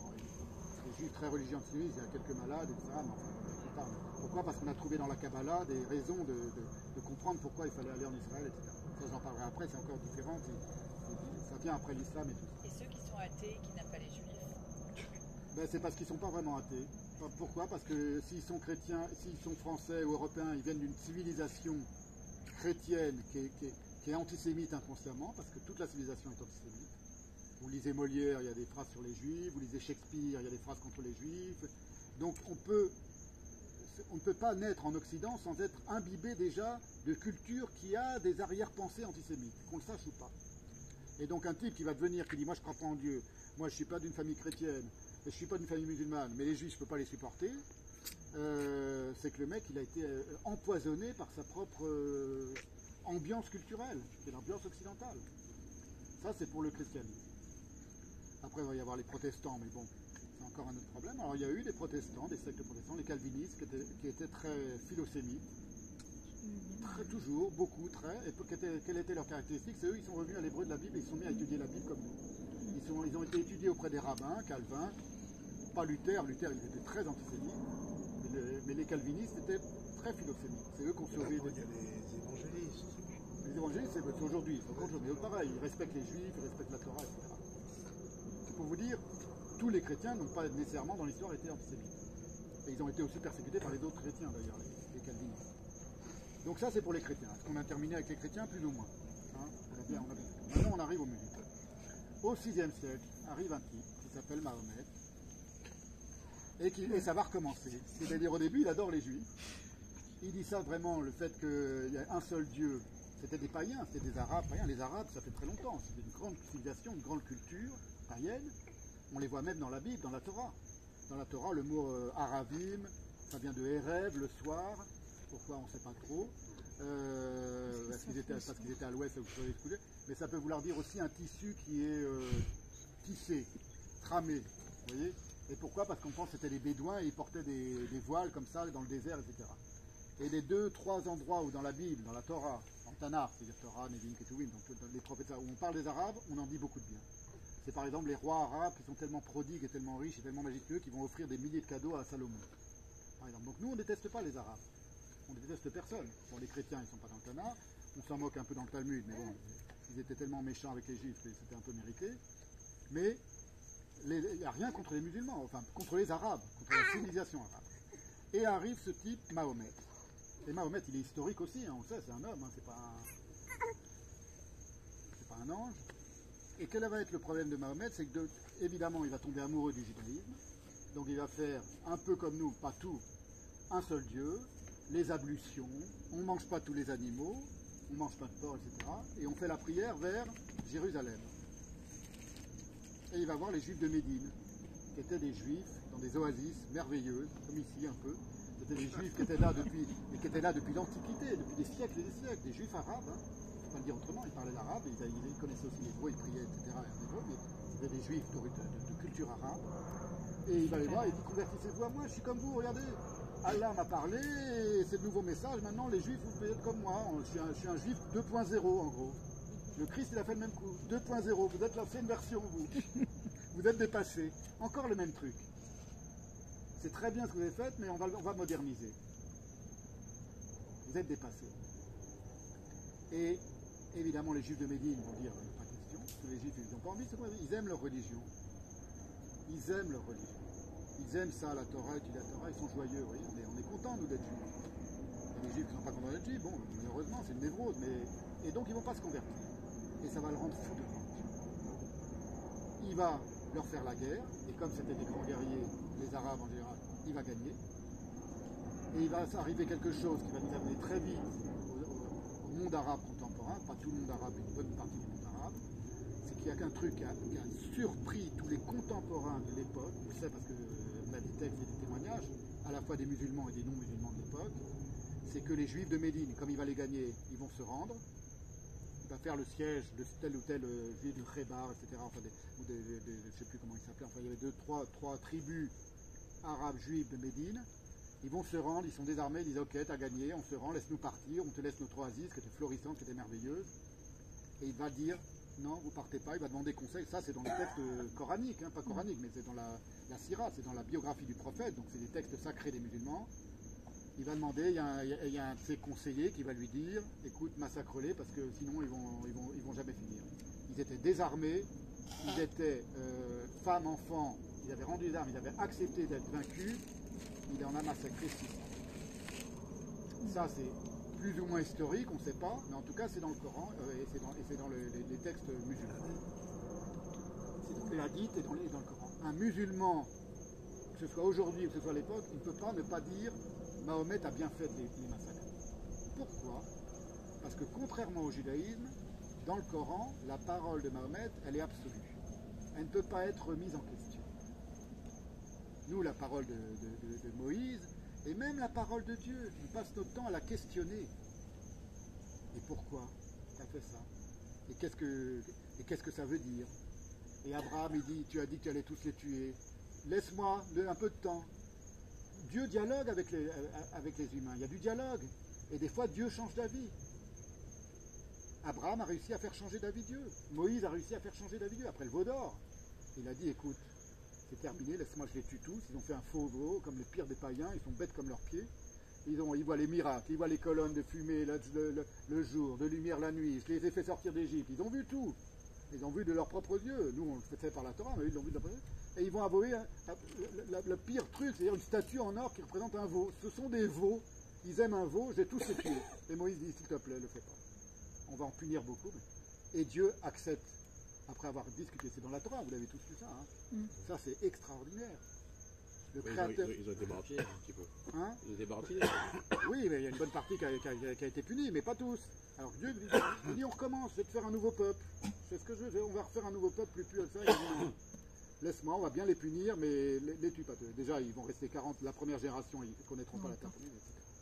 C'est pour vous dire, on est la religion, nous, où on remet tout en question. Et déjà, le fait d'interpréter la Torah, on dit c'est marqué comme ça, mais un autre rabbin, il va dire oui, mais on peut le lire à l'envers d'un autre côté, ou la Gematria, etc. Et personne ne va dire, mais toi, t'es un fou, c'est marqué comme ça, c'est une fois pour toutes, c'est marqué comme ça se discute pas. Si, ça se discute, tout se discute. C'est le propre de la pensée juive, tout se discute. Les musulmans, non. Alors, les chrétiens, non, et les musulmans, non. Et ça va pas il ne va pas supporter le fait que les juifs, ils discutent tout. Donc, il va dire, c'est moi le vrai prophète. Tous les prophètes avant moi, les prophètes Moïse, c'était un prophète, je le reconnais, a dit Mohamed. Tout ça, c'est dans les textes coraniques, hein, c'est pas un point de vue extérieur, c'est ce qu'un musulman croit et s'enseigne aujourd'hui. Abraham, on l'appelle Ibrahim, c'est le père des croyants, etc. Et ils vont dire, mais ils étaient déjà musulmans. Ils n'étaient pas hébreux, ils étaient musulmans, ils n'étaient pas juifs, ils étaient musulmans. Et alors, qu'est-ce qui s'est passé? Dans la Torah, on dit qu'ils étaient hébreux. C'est parce que les juifs ont trafiqué le texte de la Torah. C'est écrit comme ça, noir sur blanc. Ce sont des trafiqueurs de textes, ils ont menti. La Torah des juifs, c'est pas la vraie, c'est le Coran, la vraie Torah. Mais Mohamed, c'est bien le fils ou petit-fils, d'Ishmaël. C'est ce qu'ils disent, oui. C'est ce qu'ils disent. Ça, c'est vrai, nous, on le reconnaît. Mais qu'est-ce qu'il dit? Il dit en réalité, celui qui a été ligaturé, c'est-à-dire, on dit le sacrifice de Israël, c'est pas Israël, le père des Juifs, c'est Ishmaël. Et alors, il y a des rabbins qui parlent arabe, qui disent, mais regarde, dans la Torah, le livre, la parole divine, tu vois bien que c'est marqué Israël, qui ensuite est devenu, qu'Ishmaël, il est parti. Il dit, les Juifs ont changé. Les Juifs ont modifié pour se donner le beau rôle, mais c'était nous le beau rôle. Donc on est venu en dernier, même problème qu'avec les chrétiens. On est venu en deuxième. On adore les Juifs, ça me plaît beaucoup ces juifs. Du coup, il a fait une crise paranoïaque, le Mahomet, on peut dire ça autrement. Je suis le nouveau prophète, le dernier prophète des Juifs. Ma parole, c'est la parole révélée absolue. Tout ce que dit Allah, on ne peut absolument pas y changer un iota. Alors, ça ne peut pas un iota c'est en grec. On ne peut pas y changer une lettre. Exemple, dans l'islam d'aujourd'hui, il est impossible de revenir sur quelque chose qui a été dit dans le Coran. Nous, la Torah, dans tous les sens, on revient à droite, à gauche, et ça s'appelle la pensée juive, ça s'appelle l'interprétation, le chidouche. Exemple, ils n'ont pas le droit de condamner l'esclavage, parce que l'esclavage n'est pas condamné dans le Coran. Et donc, jusqu'au XXe siècle, dans un pays arabe, quand il y a des esclaves, c'est mal vu, ils savent très bien que c'est mal vu des Européens, mais de leur point de vue, ça ne va pas contre Dieu, ni contre la parole du prophète. Exemple. Deuxième exemple, il n'y a aucune égalité. C'est impensable pour le plus moderne des musulmans, s'il croit dans sa religion, entre lui, le musulman, et les autres, les infidèles. Ils sont inférieurs. C'est impossible de penser autrement. Je peux aimer les juifs, je peux être un musulman, j'aime les juifs, mais ne me dites pas qu'ils sont nos égaux. La parole de mon Dieu et de mon prophète à moi, Mahomet, me dit qu'ils nous sont inférieurs, parce qu'ils n'ont pas reconnu la parole de Mahomet. Est-ce qu'il y a une différence entre l'islam, le Coran, tout ça, et l'extrême islam? Non. C'est pareil. Ils se nourrissent de Ouais, c'est pareil. l'extrême islam, c'est ils ont pris les passages les plus violents du Coran et ils l'interprètent à la lettre, et donc ça veut dire qu'on tue tous les juifs. Le problème, il est là, c'est le conflit. C'est le conflit. Le conflit qu'il y a entre les musulmans et les musulmans modérés. Par rapport au Coran, c'est ça le problème. Et les musulmans modérés, oui, et dans le Coran, il y a des choses qui sont plutôt en faveur des juifs. Par exemple, Jérusalem, ça apparaît nulle part dans le Coran. Il ne peut pas dire c'est notre ville sainte à nous aussi, elle n'est pas dans le Coran. Et il y a des passages des sourates du Coran qui disent Dieu a donné cette terre pour les Banou Israël, pour les fils d'Israël, elle est à eux. Donc tous les Palestiniens et tous les pro-palestiniens, le Coran les contredit. Il y a la mosquée quand même. Mais la mosquée, elle s'appelle la mosquée lointaine, mais ils disent que c'est en Arabie Saoudite qu'elle était lointaine, c'est pas du tout la mosquée de Jérusalem. Oui, mais elle a pris la place du temple aussi, quand même, la mosquée. Oui, parce qu'ils ont voulu recouvrir le judaïsme. Après. C'est bien après, c'est après. Mais je veux dire, dans le Coran même, dans la première parole initiale musulmane, il y a cette idée-là que les juifs ne sont pas les vrais premiers. Toujours le même problème avec le temps. Alors que nous, on ne parle pas de premiers, on dit pas on est les premiers sur Terre. Donc il faut que tout le monde retourne au judaïsme pour qu'il y ait la paix dans le monde. Non plus. C'est pas ce qu'on veut. Il n'y aura pas la pélanque. Il faut chacun qui est. Bon, c'est pas ce qu'il faut, je ne sais pas. Vous savez, maintenant, il faut être prudent. Hein. On a dit on signe les accords d'Oslo et on la paix avec les Palestiniens, vous voyez où on en est. Mais c'est pour vous dire, d'un point de vue théologique, on voit des cohérences qui se répètent dans ces deux religions-là, et pas ailleurs, pas chez les bouddhistes, où il y avait déjà en Chine, je l'ai dit tout à l'heure, il n'y avait pas d'antisémitisme. Donc vous voyez un petit peu le rapport entre la paranoïa, c'est-à-dire je me mets à détester l'autre parce qu'il ne veut pas se convertir à ma nouvelle parole, et au début je l'aime beaucoup, et puis cet amour-là, ça commence à m'encombrer, il commence à me chauffer, le juif, il ne veut pas m'écouter, il ne veut pas se convertir, et donc je massacre. Et donc l'islam, c'est un autre problème que le christianisme. Le christianisme, il a réhabilité le sacrifice humain. Moi, j'avais des amis catholiques que j'adorais, qui m'adoraient, qui sont toujours des amis d'ailleurs. Et j'ai eu cette phrase un jour un peu cruelle, parce qu'ils me chauffaient en disant « Oui, mais on est tous judéo-chrétiens, c'est la même chose, c'est la même racine, mais nous on est juste une branche du judaïsme qui sommes devenus les catholiques. » Je leur ai dit « Écoute, non. J'ai des très bons amis, des intellectuels, des écrivains, etc., pas des gens, des imbéciles, quoi, enfin des gens qui avaient l'habitude de lire les textes là. » Je dis « Écoute, la grande différence, je vais t'expliquer en d'un mot. Toi, quand tu rentres dans ton église, celui que tu adores, c'est un cadavre, un homme mort. Il peut rien. Et nous, on adore un livre. Nous, ce qu'on adore, c'est un texte. On monte la Torah, tout ça. Je dis donc déjà, c'est pas la même chose. Je savais que c'était méchant, parce que ça, évidemment que je voulais répondre à ça. Je comprends, mais non, vous n'aimez pas. Vous comprenez pourquoi j'ai tellement de... Mais qu'est-ce qu'on peut dire d'autre? C'est quoi le christianisme? Toutes les peintures du monde, c'est le cadavre de Jésus. Il aurait pu montrer Jésus dans toutes les positions. Nous, les juifs, on ne montre pas les cadavres. Vous voyez, tout ça se retrouve encore aujourd'hui. Nous, les juifs, on ne montre jamais les photos de cadavres. Les Palestiniens, ils montrent les photos de cadavres. Un bébé déchiqueté par une bombe, ils font ça et il y a 5 millions de gens qui deviennent pro-palestiniens en voyant une photo. Ah, mais des fois, les bébés sont vivants. Alors que leur Dieu, il est censé être invisible. Et des fois, ils font des faux Alors cadavres. parlons de ça par exemple dans la situation actuelle. Oui. Tous les jeunes, comme vous savez, les étudiants et toute la grande partie de la société en général, des gens qui sont pas bêtes, peut-être qui sont Du bien tout, intelligents, non. ils sont tous automatiquement contre Israël, bien qu'Israël on a été massacré le 7 octobre, donc ça aurait été logique que tout le monde se dise oh là là, Oui. on est du côté des Israéliens parce Oui. qu'ils ont été attaqués par des terroristes, mais tout le monde n'arrive pas à voir ça. Donc c'est quand même, ça fait peur que la plupart du monde et des gens qui sont... Mon mari, son partenaire, c'est un non-juif. Sa femme, hier, on l'a vu, elle me dit mais bon, Gina, les otages, ils ont bonne mine quand même. Oh là là, Mais c'est une femme pas du tout antisémite. Non. Elle adore Trump, elle est pas du tout. Mais c'est ça son langage parce que c'est ça que le monde C'est il clair. entend. Donc j'essaie de je lui ai dit mais Pas les c'est derniers. une otage, tu comprends, on s'en fout de quoi elle a l'air. Tu comprends Oui. qu'une personne civile a été prise en otage. Bien sûr. C'est ça le problème.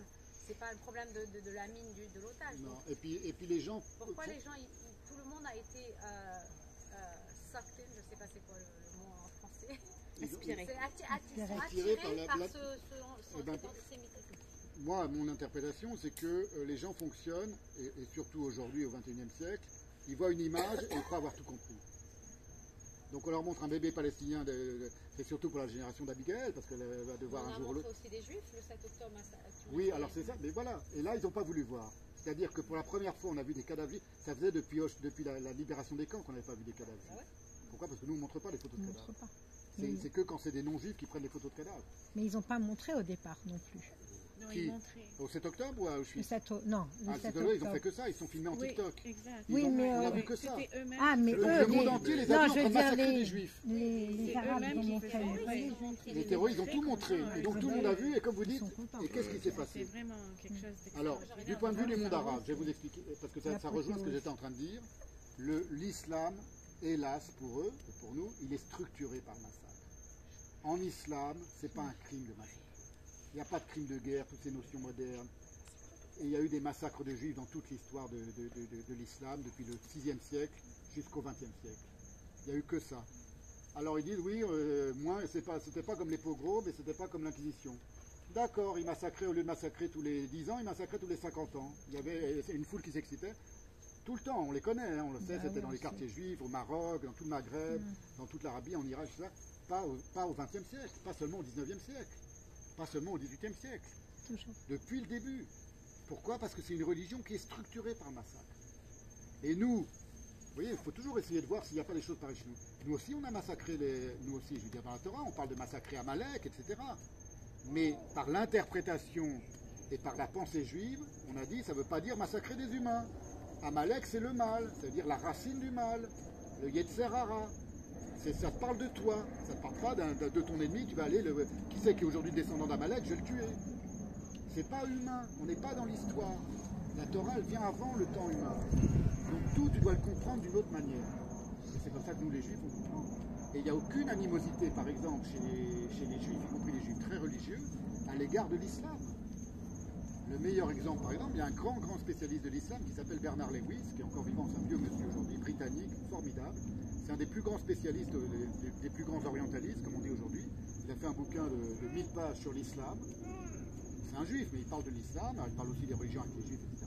Il a fait sa bar mitzvah, tout ça. C'est un juif traditionnel, comme nous, britannique, né en Grande-Bretagne, et qui adore l'islam. Il a appris l'arabe, il connaît tout et tout. Et il a fait un passage d'un de ses livres où il parle des rapports. Il dit tous mes livres ont été traduits dans tous les mondes arabes, tellement il m'adore, parce que il dit pas ça comme ça, mais tellement c'est un haut niveau d'orientalisme. Il sauve 2 de mes livres. Lui, il est juif, n'oubliez pas.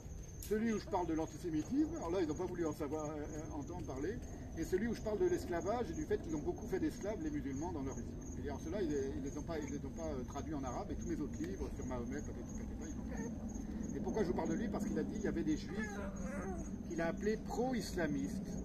Il dit, il y a toute une tradition de juifs au 19e siècle, qui étaient des gens très froum, comme on dit en yiddish, très pieux, dont un qui s'appelait Goltzinger, Ignaz Goltzinger, un Hongrois, d'origine hongroise, à la fin du 19e siècle, qui était l'un des plus grands spécialistes du monde arabe, du monde, et qui avait des étudiants en université de ça, qui venaient du monde arabe pour étudier auprès de lui, parce que tellement il leur faisait découvrir à eux-mêmes la beauté de leur civilisation, c'est une grande civilisation. Et il y en a eu plein comme ça, des juifs très pieux, très religieux, Shomer Shabbat, qui faisaient attention de ça, et qui sont passionnés pour l'islam et qui sont devenus les plus grands spécialistes de l'islam. Pas que des juifs, mais beaucoup des juifs parmi eux. Comme on dit, il y a beaucoup de juifs parmi les prix Nobel, il y a eu beaucoup de juifs parmi les plus grands spécialistes de l'islam. Pourquoi? Parce que ça ne nous pose pas de problème, nous, de nous intéresser à l'autre, à l'altérité de l'autre. Pourquoi? Parce que, il y a toutes les interprétations possibles, mais on peut rester un bon juif, très pieux, très froum, et s'intéresser à l'autre. Ça ne pose pas de problème. Dans le Talmud, on dit, la langue grecque, la langue des Grecs, Yavan, elle est belle. Ils disent pas Homère c'est magnifique, ça, on ne parle pas de ça dans le Talmud. On dit ils ont une belle langue, c'est pour ça qu'il y a de la beauté dans leur civilisation. Par exemple, on dit les Romains, ils ont beaucoup de défauts, des fois ils nous ont persécutés, tout ça. Ça c'est dans le Talmud, dans la Guémara, hein, c'est-à-dire entre le 1er et le 4e siècle de l'ère commune. Vous imaginez d'où ça remonte. Les Romains, il faut leur reconnaître quelque chose, ils ont des belles lois. Ils ont des lois strictes et tout ça, la société elle est bien organisée, selon des lois, ça c'est respectable. Il n'y a pas de haine. Plus aujourd'hui. Pardon? Il n'existe plus aujourd'hui. La civilisation romaine est complètement... Alors, elle n'existe plus, mais la civilisation occidentale, elle est issue de la civilisation romaine. Les nazis ou Napoléon, ils étaient fous des Romains, et tous les symboles de Napoléon et ensuite les symboles nazis, c'était des références à l'Empire romain. C'est-à-dire un empire, un impérialisme. Mais donc, bien sûr, il n'existe plus. Comme l'Antiquité grecque, mais le monde grec, il est devenu la culture occidentale. En français, il y a plein de mots qui viennent du grec, par exemple. Donc ça s'est diffusé, si vous voulez. Mais là, ce que je voulais dire, c'est par rapport au judaïsme, c'est que nous, on n'a pas d'animosité pour les autres peuples. L'amour que l'on a pour notre propre religion et pour notre propre Dieu n'a pas une part de paranoïaque, de haine des autres nations. Ça pourrait, mais ça ne s'est pas développé comme ça. Et la preuve, c'est que les juifs allemands adoraient l'Allemagne, et les juifs français adoraient la France, et Dreyfus adorait, bon, Dreyfus n'était pas très religieux, mais même des juifs très religieux adoraient la France, et même nous, on aime la France, pour ceux qui sont français, ou si on est belge, ou si on vient du Maroc, ou d'Algérie, ou de Tunisie, on adore. Les juifs séfarades, ils adorent les endroits d'où ils ont été expulsés.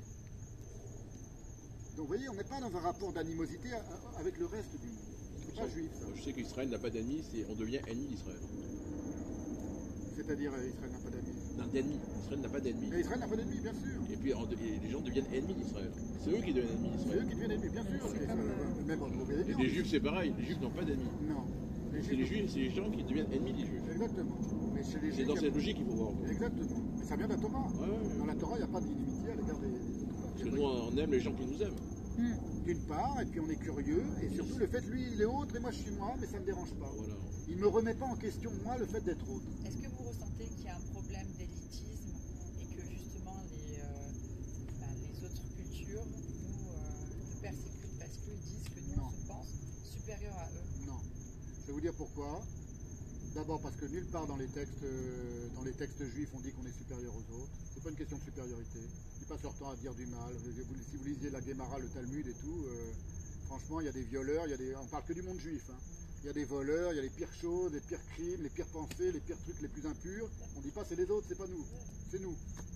Et c'est pas bien. Et c'est pas les tzadikim, mais voilà. Donc ils comprennent qu'on est humain.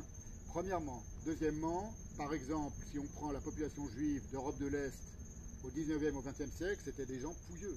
C'était les plus pauvres des plus pauvres. Ah, mes grands-parents, ils viennent de là. C'était des gens qui étaient des petits agriculteurs ou des petits artisans. Ils étaient méprisés par l'ensemble de la société. C'était pas l'élite, c'était pas Einstein, c'était pas Freud et tout ça. Donc, et il y avait de l'antisémitisme, les Cosaques, ils faisaient quand même des pogroms. Les Cosaques, ils faisaient pas des pogroms en disant ils se prennent pour des supérieurs. Parce qu'ils n'avaient pas le droit. aussi d'avoir d'autres endroits Oui, aussi. bien sûr, il y avait des raisons, mais c'est pour vous dire, c'est pas qu'ils disaient, oui, comme aujourd'hui, ah, les Juifs, ils ont tellement d'argent, ils se croient supérieurs à tout le monde. Non, on les considérait comme inférieurs, et puis les Allemands, les nazis considéraient les Juifs comme des animaux inférieurs, Oui, mais c'est vrai pas qu'ils comme des pensent ça. supérieurs. Il y en a qui pensent ça. Moi, j'avais quelqu'un qui travaillait j'avais une école, un professeur qui n'était pas juif. Et quand je lui expliquais qu'il y avait un enfant qui recevait de l'argent pour payer sa scolarité, il était choqué. Il m'a dit, mais tous les juifs sont riches. Et ça, c'est oui. voilà. Ma fille, elle me dit sur TikTok, tout le monde croit que les Juifs sont riches. C'est vrai, regarde, toute ma vie, tout le monde voit que des riches. Je dis, mais non, tous les Juifs sont pas riches. Ouais, mais Yvan Attal, il a fait un film pour ça. Ils sont partout, je sais pas si vous l'avez vu. Oui, bien sûr. Il était bien ce C'est film. très drôle. Il est bien parce qu'il montre en fait compte que les Juifs ne sont pas tous riches, quoi. Non. Et qu'il y a plusieurs sortes de riches. Il y a un film en ce moment qui est aussi. Alors, sur la question de écrans. l'argent, j'en parle dans le livre, j'ai comme ça qu'un chapitre, je dis pourquoi ils disent que tous les Lequel Juifs aiment l'argent. Le, Ils disent pas qu'on est le riche, ils aiment brutaliste. l'argent. Comme si eux, ils n'aimaient pas l'argent. Il faut aller le voir, c'est un beau film. Mais Yvan Attal, Alors j'avais j'ai bien trouvé aimé ce film. une interprétation, c'est que les Juifs ont inventé quelque chose dans la Torah, c'est-à-dire quand je dis les Juifs, c'est toujours dans la Torah, qui est vraiment très intéressant, c'est l'inverse de l'argent, c'est le non-argent. C'est quoi le non-argent? C'est quoi le propre de l'argent? Le propre de l'argent, c'est que c'est un billet, on va prendre un billet, c'est quelque chose ça n'a aucune valeur, c'est pas précieux en soi, et puis c'est quelque chose que lorsque vous le donnez, vous l'avez plus. Il y a Marx, l'auteur du Capital, qui a dit quelqu'un il aurait un billet de 500 millions, s'il le trouve tellement beau, il adore tellement son billet comme Picsou il adore son argent, il le cloue au mur, là, et il n'a pas 500 millions, il a zéro argent. Le billet, il faut le dépenser. Donc c'est très bizarre cette idée de l'argent, c'est-à-dire c'est quelque chose, on croit qu'on l'a et qu'on le possède, et on ne le possède qu'à s'en déposséder, à l'échanger contre autre chose. Première idée. Et chez les Juifs, il y a une substance dans la Bible, qui est la substance qui est même le contraire même de l'argent, c'est-à-dire, un, on ne peut pas la thésauriser, on ne peut pas l'accumuler dans un coffre-fort. Deux, il faut la dépenser, elle est faite pour être dépensée immédiatement. Donc vous ne pouvez pas la thésauriser, mais vous ne pouvez même pas en jouir, etc. Trois, elle est pour tout le monde, à égalité. Donc c'est le contraire des hiérarchies de l'argent, mais ça vient de l'Antiquité. Il y a des riches et des pauvres dans l'Antiquité, c'est pas propre à aujourd'hui, il y a toujours eu. Il n'y a plus de riches et plus de pauvres. Et 4, celui qui veut la garder pour lui, si vraiment il veut la garder tellement il a peur de manquer, il va en garder 2 fois plus, par exemple pour le Shabbat, et bien ça va pourrir. Ça perd toute sa saveur, ça perd toute sa valeur. La manne. La manne. La manne qui est la nourriture que Dieu nous donne. Et la manne, disent les textes, il dit c'était tellement formidable. Vous voyez, il va participer à la conférence, le petit bébé. C'est comme un bébé qui tète le sein de sa mère. Le lait de sa mère, il a tous les goûts qu'il désire. Et la manne, elle est tellement précieuse, elle prend tous les goûts. Tu aimes les fraises, elle a un goût de fraise. Tu aimes le chocolat, elle a un goût de chocolat.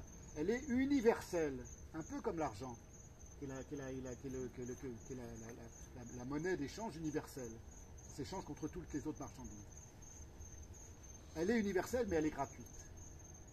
Pourquoi elle est gratuite? Un, parce qu'elle te vient de Dieu, tu n'as pas besoin de travailler. Tu la récoltes comme la rosée, premièrement. Deuxièmement, chacun il a ce dont il a besoin. Celui qui est un gros mangeur, il aura une quantité de manne, il n'aura pas faim après avoir mangé la manne. Celui qui est un petit mangeur, il n'aura pas faim après avoir mangé la manne. Et il y en aura assez le vendredi avant Shabbat pour que vous puissiez tenir tout le Shabbat. Parce que vous n'avez pas le droit de la récolter le Shabbat. Faites-moi confiance, il y en aura assez. Et il y en a qui n'ont pas fait confiance, ils en ont pris 2, et quand ils ont essayé de la manger, elle était toute pourrie, toute moisie. C'est dans la Torah, ça. Hein. Et c'est quoi la manne? C'était la paracha de la semaine dernière, ça. C'était la semaine dernière, la la paracha de la semaine paracha. dernière. Oui, Paracha oui, de la c'est semaine la paracha de la dernière. semaine dernière. Et c'est quoi la manne? On va revenir après j'arrête parce que j'ai beaucoup parlé. On va revenir à tout début de ce que je vous ai dit. C'est quoi en hébreu la manne? Pourquoi ça s'appelle la manne? Vous vous souvenez ou pas? Parce que les Hébreux ils voient ça, cette nourriture mystique, magique et la manne, manou. C'est quoi ça? Ils ont posé une question. Ils n'ont pas dit ah c'est la nourriture de Dieu, super, on va se gaver. Non, c'est quoi ça? C'est donc de la question comestible. C'est de la pensée juive. C'est une question qu'on mange, puisqu'on s'en nourrit. C'est comme ça que j'ai interprété. Je dis on se nourrit du fait d'être étonné. On est étonné par cette nouvelle substance qui est merveilleuse, qui est mystique. Man ou, c'est pour ça que ça s'appelle la manne. Et comment ça a été. Donc vous comprenez l'idée, on se nourrit de quelque chose qui nous nourrit, on n'a aucun travail à faire, ça nous fait jouir en termes psychanalytiques, on en jouit, on en a la jouissance absolue. Aucune compensation, on n'a pas besoin de payer de son corps, on n'a pas besoin de travailler, on n'a pas besoin de transpirer pour l'avoir. Ça a tous les goûts, c'est merveilleux, c'est précieux comme, comme des pierres précieuses, c'est beau à voir, on dit même les textes, dit Rachid, c'est comme des perles, etc. Et c'est du questionnement pur. Man ou, c'est quoi ça? C'est pour ça que ça s'appelle la manne. Et comment ça a été transformé dans le monde moderne? Quand on dit la manne, on dit ça c'est une manne, une vraie manne. Money, la manne financière. Ils ont inversé. Moi je dis la manne, c'est le contraire de l'argent, c'est du non-argent. C'est de la gratuité à l'état pur et de la gratuité comestible. Et c'est du questionnement comestible. Et je termine vraiment avec une dernière petite anecdote juive, si vous voulez. C'est que pour vous montrer comment c'est profond dans le judaïsme, c'est qu'il y a un autre texte de la Kabbalah. J'en parlais en anglais, donc bon, je vous le dis en français aussi. J'ai essayé de faire quelque chose de différent de ce que je vais dire dans 2 jours en anglais pour le public anglophone, chez les Chabad de Fort Lauderdale. Mais bon, ça je le dis déjà. C'est que il y a un passage dans le Zohar, le même Zohar, le grand livre de la mystique juive, le Zohar HaKadosh, c'est un grand livre très sacré, le même qui dit que 2000 ans avant la création, Dieu contemplait les lettres et jouait avec elles. Il y a un autre passage qui dit que le Dieu, Ein Sof, le Dieu qui est tout en haut, le vrai Dieu, enfin le vrai Dieu, mais le Dieu à son niveau le plus haut, le plus profond et le plus éloigné, il est inconnaissable. Ne cherchez pas une réponse.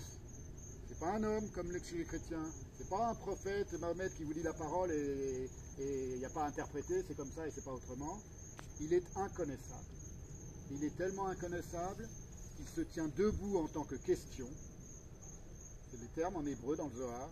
Je ne me souviens plus le terme, mais il y a le mot, il y a la racine koum, le fait de tenir debout. Il se lève dans le questionnement, au point qu'on l'appelle qui, mi. On ne connaît pas son nom. On connaît certains des noms de Dieu déjà, et c'est compliqué. On ne sait pas exactement. Il y a le Shem HaMephorak, et il y a des kabbalistes qui ont dit le nom de Dieu, c'est toute la Torah de la première à la dernière. C'est son nom secret, son nom mystique, son nom, le Shem HaMephorak, c'est le nom mystique de Dieu. Et nous, le nom, on ne le connaît pas non plus. On connaît les lettres du nom, on ne les prononce pas comme il s'écrit, on doit les prononcer d'une autre manière, comme on lit dans la synagogue, à la choule. Il a un nom, il a des surnoms. Là, on a le droit de les dire. Hachem. Son surnom, c'est le nom. Amakom, le lieu. Pourquoi? Parce que. Vous voyez, comme ça revient sur l'idée du questionnement qui est merveilleux. Pourquoi on l'appelle le lieu? Là, c'est encore dans le Zohar. Parce que Dieu est le lieu du monde, mais le monde n'est pas son lieu. Dieu, il n'est pas quelque part dans le monde. Le monde, nous, on est quelque part dans Dieu. Mais où, on ne sait pas. On l'appelle qui, dit le Zohar? C'est-à-dire que Dieu, notre Dieu, c'est lui qui est la source de tout le questionnement. Et c'est pour ça qu'on n'arrête jamais de questionner, c'est ce que je disais au tout début, et qu'on aime questionner, parce que aimer questionner la Torah, évidemment, mais le monde aussi. C'est pour ça que les Juifs sont si intelligents. Un bon scientifique, c'est quelqu'un qui remet tout en question. Einstein, il a tout remis en question. Il a bouleversé la géométrie euclidienne et même non euclidienne, il a tout bouleversé. La conception du temps et de l'espace, elle est nouvelle. Marx, il a bouleversé la manière dont on pensait l'argent, justement. Freud, il a bouleversé la manière dont on pensait la conscience.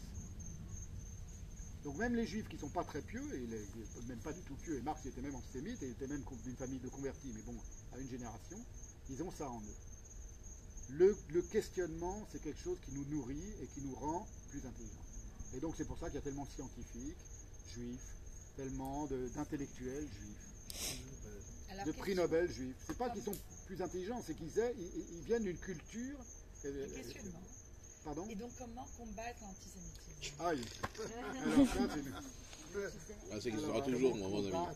je vais vous dire, c'est de plus en plus. Parler, mais maintenant, De toute façon, il y a eu de l'antisémitisme, il y en a, puis il y en aura. il faut pas faire comme ont fait les Israéliens avant le 7 octobre, c'est-à-dire se reposer sur ses lauriers et être arrogants. Ils ont été très arrogants. Et pourquoi ils ont été très arrogants? Excusez-moi, c'est mon... il s'ouvre dans ma poche mon adaptateur électrique. Pourquoi ils ont été très arrogants? Non, c'est bon.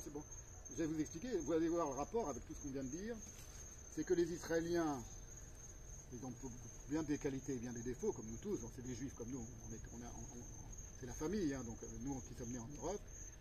Mais ils ont un défaut, comme beaucoup de juifs d'ailleurs ailleurs, et que beaucoup de monde, y compris non-juifs, c'est qu'ils aiment beaucoup le discours scientifique. La Startup Nation, la science. Et on va faire des intelligences artificielles, et on va mettre des caméras, et ils vont voir quand ils vont couper le truc et tout ça, et on peut s'endormir. Et les Palestiniens, ils ont fait les trucs à l'ancienne, ils ont pris un petit drone, ils ont utilisé la technologie, ils ont foutu une bombe sur la caméra, et personne ne les a vus venir, ils ont massacré tout le monde. Ils ont fait ça à l'ancienne, avec un peu de technique, ils ont pris leurs trucs volants et tout ça, mais une technique très fruste, ça n'a rien à voir avec la technique de ça, donc tout le monde sait que les Israéliens, ils ont fait une grave erreur. C'est de croire que ça suffisait. Moi j'ai un copain qui a maintenant près de 70 ans, 67 ans, qui a fait l'armée en Israël, bon il est en France maintenant, mais il a fait l'armée en Israël, il m'a dit mais à mon époque, on devait passer tous les matins voir le sable, et on devait refaire le sable de la frontière, je ne sais plus où c'était pas à Gaza, mais on devait repasser le râteau sur le sable pour voir les traces de pas. Et on devait se lever à 5 h du matin, il fallait qu'un humain s'en occupe. On n'aurait pas fait confiance à une machine, à une caméra, un truc comme ça, un ordinateur. Ils ont fait trop confiance aux machines. Et ils n'ont pas fait confiance à leur propre intuition et à leur propre... et faire trop confiance aux machines, quel est le rapport avec l'antisémitisme? C'est que la science aussi, elle donne beaucoup de réponses et elle n'aime pas le questionnement. Si vous vous questionnez en disant, mais si je veux envoyer une fusée sur Mars, voilà, vous êtes Elon Musk, vous voulez envoyer une fusée sur Mars. Alors combien je vais mettre de kérosène dans le moteur? Ah ben moi je pense qu'on pourrait dire, parce que le kérosène, après tout, on pourrait discuter que c'est un litre, et l'autre dit non, moi je suis pas d'accord, ils vont faire du pitbull pendant des heures, ils vont discuter comme des juifs discutent sur un texte de la Torah. Elle va jamais partir pour Mars, leur fusée, à un moment il faut trancher. Il faut dire c'est temps, 1 plus 1 égale 2, comme disait Bernard. Sinon, si vous ne décidez pas que 1 plus 1 égale 2, vous ne le faites pas voler sur Mars. Donc la science, elle a besoin de réponses. Elle ne peut pas rester dans le questionnement. Et nous, on reste dans le questionnement. J'ai un commentaire, parce que je sais que, comme vous disiez, les Romains, ça n'existe plus, toutes les civilisations, et c'est vrai que si on regarde l'histoire juive, oui, les Juifs, on est là, dans toutes les générations, quelqu'un a essayé de nous détruire. Même Mark Twain, il en parle comme un phénomène, que le juif et le peuple juif, avec tous ceux qui nous ont essayé de nous détruire, dans toutes les générations, il y en a toujours un qui a essayé de nous détruire, on est encore là. Donc même qu'on est pessimiste, on a quand même cet optimisme, et évidemment, c'est parce qu'on croit en Dieu, que Hachem, il nous protège, et on ne comprend pas Hachem. Et d'ailleurs, j'ai lu un truc très intéressant il y a quelques semaines, c'était la paracha que Moïse, il a le buisson qui vient en feu, et donc là, Dieu il apparaît, et il lui dit, tu vas aller sauver les Juifs. Et qu'est-ce que Moshe, il demande à Dieu, il dit, mais qu'est-ce que je peux, ils vont me demander comment il s'appelle ce Dieu, c'est quoi son nom à ce Dieu? Et Rachid explique, il dit quoi, ça veut dire quoi son nom? C'est pas en fait, le nom, c'est pas, il ne veut pas savoir le nom de Dieu. En fait, ce qu'il essaie de demander à Hachem, et dire, je vais leur dire, voilà, ça fait 100 ans que vous êtes experts en Égypte, ou je ne sais pas combien d'années, et ce Dieu, d'un coup, il vous sauvait, mais il était où pendant tout le temps, ce Dieu? C'est ça, il va demander, c'est qui ce caractère qui te dit maintenant, je vais te sauver? C'est ça la question que Moshe demandait à Dieu. Je vais leur dire quoi, c'est quoi son nom? Parce que ils vont me demander, t'étais où jusque-là? T'étais où jusque-là? Il est où ce Dieu-là? Comment il s'appelle? Et donc, j'étudie la Chassidoute, qui vient aussi de la Kabbalah. Elle explique qu'en fait, Dieu il répond jamais à la question. Dieu il répond, tu vas leur dire quoi? Ayez, Asher, ayez. Ayez, je suis, et Ayam, je suis avec vous et je suis avec vous. Et donc c'est là que Rachid explique que l'explication simple, c'est que Dieu il dit, j'étais avec vous jusqu'à maintenant, je serai avec vous aussi dans le futur. Donc ça c'est l'explication simple, mais il y a une explication chassidique plus profonde qui explique ça veut dire quoi? Que la question où il était où le Dieu jusqu'à maintenant, qu'on peut demander la même question pour le 7 octobre et pour la Shoah, etc. C'est une question qu'on demande à toutes les générations. Mais Dieu, il ne répond pas à la question. Et Dieu, il ne répond jamais à cette question. Parce qu'on ne peut pas comprendre. C'est ça le truc. Hachem, c'est pas nous, c'est pas un être humain, on ne peut pas comprendre. C'est pour ça qu'on ne peut pas comprendre dans les choses, dans l'histoire, pourquoi certaines choses sont passées, on ne peut pas les comprendre. Mais ce qu'il dit vraiment, il dit, il faut que vous sachiez que quand vous souffrez, je suis avec vous. Quand vous pleurez, je pleure avec vous. Quand vous avez du mal, je ne suis pas un Dieu qui est détaché de vous, qui règne de quelque part d'autre. Je suis avec vous, à vos côtés pendant tout le temps. Quand les choses sont difficiles, c'est difficile pour moi aussi.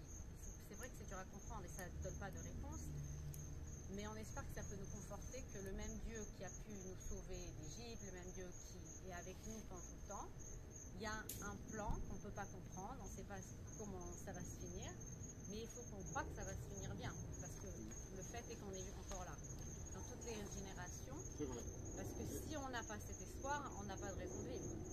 Et alors, c'est tout à fait vrai, mais pour la réponse par rapport à quoi faire, c'est pour ça que j'ai parlé de ça, il faut être très fort comme les Israéliens. Dire maintenant, il faut qu'ils arrêtent de s'endormir sur leur laurier. Ça ne va pas revenir. Hein. Le 7 octobre, ils ont compris la leçon. Et nous, les Juifs, on a compris la leçon. Les Juifs doivent être forts.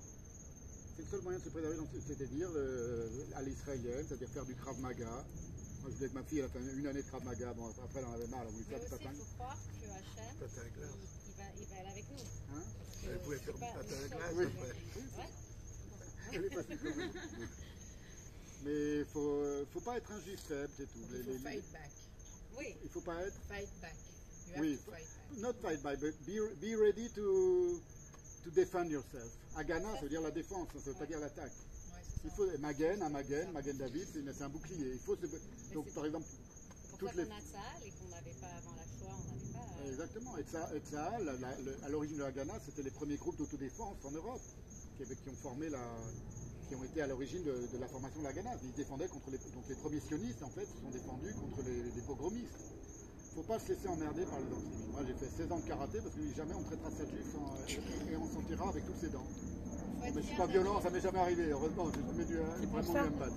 Mais dans ma tête, je me suis dit, je fais du karaté pour que jamais on m'emmerde.